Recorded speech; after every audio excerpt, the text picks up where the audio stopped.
do you have foods that you intentionally don't keep around the house when you're in a fat loss phase? And if so, what are those foods? There's nothing that I intentionally don't keep around the house, but there's foods I intentionally do keep around the house. So like there's nothing where I'm like, this can't be here, but there's a lot that I'm like, this needs to be here. Okay. Which is very interesting. As I'm saying, like, I don't think I've ever spoken about that, where it's like, because my rules with myself are never I can't have it. It's just if I do want it, then I need to have something else first.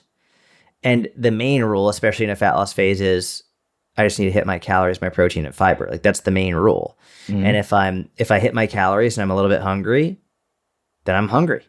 Mm-hmm. That's it. I hit my calories already. But you would be okay like having one piece of fried chicken or one slice of pizza and being like, that was worth it for, would you rather, I guess? Okay. No, I mean, I would be okay with that mentally, but if I'm at a point where, if I'm like by myself, for example, I'm not just going to get fried chicken on a random day, especially in a fat loss phase. That just doesn't make sense to me. If I'm going out with a buddy or with the family and we're going to have a family meal and we're going to a fried, like, yes, I'll definitely have it, but I'm probably also not having one piece of fried chicken. I'm like, you know what, fuck it. Today I'm going to go over my calories today. I'm just going to enjoy it. And that's that.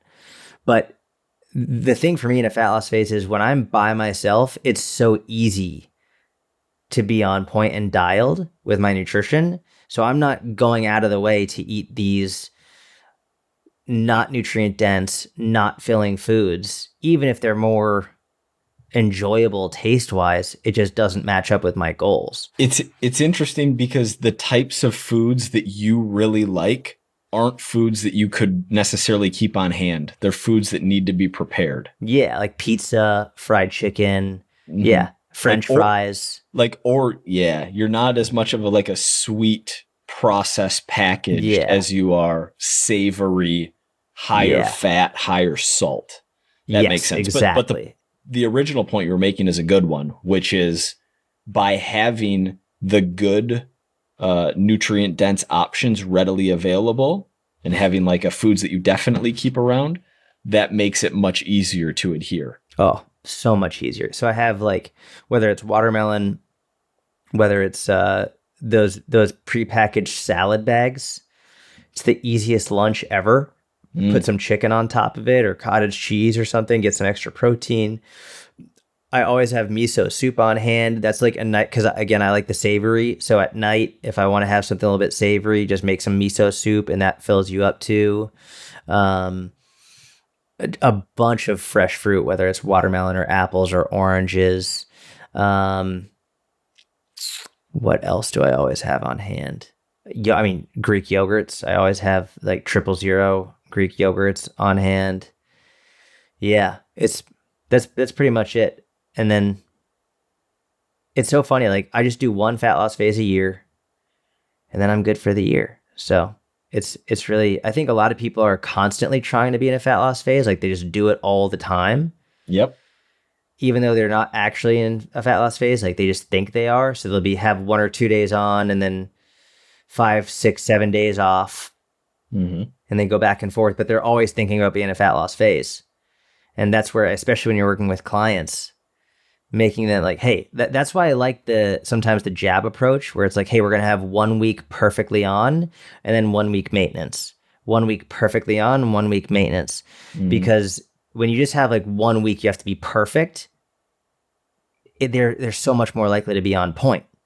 And then we can slightly increase calories, bring them up to maintenance, practice the skill of maintenance, and then go back into a deficit, back to maintenance, back to deficit, back to maintenance. Even if it's like 2 or 3 weeks of perfection and then 1 or 2 weeks of maintenance, it's really, really, really helpful because it gives them a light at the end of the tunnel to say, okay, well, this is it. And then I can back off and take a week or two and just be light. Yeah. There's interesting research around that. 2 weeks on, 2 weeks at maintenance. In terms of ability to adhere in total fat loss over an extent like a 6 or a 12-month period. The caveat is maintenance doesn't mean eat whatever you want. Maintenance means you're probably tracking and you're going to be in your maintenance range. Yeah. And that is where That's why I think this method is so helpful, because most people never practice maintenance.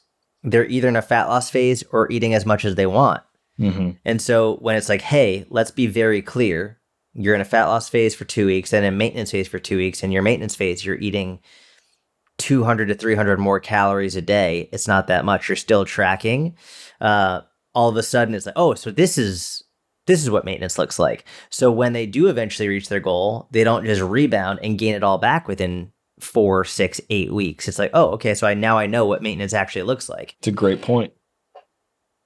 You're not doing a jab deficit for this, though, because it's just not a very long period of time. And I don't struggle with consistency. Like when I decide to do it, it's You're done. just going to do it. Yeah.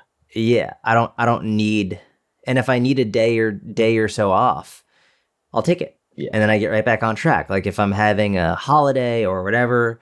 But a day or so off for you is, there's like a real event where the enjoyment of that event trumps the adherence. It's not like, yes, I'm just feeling a little extra hungry one day, so I'm going to give myself a day off on day 6 of my fat loss phase. Correct. Exactly.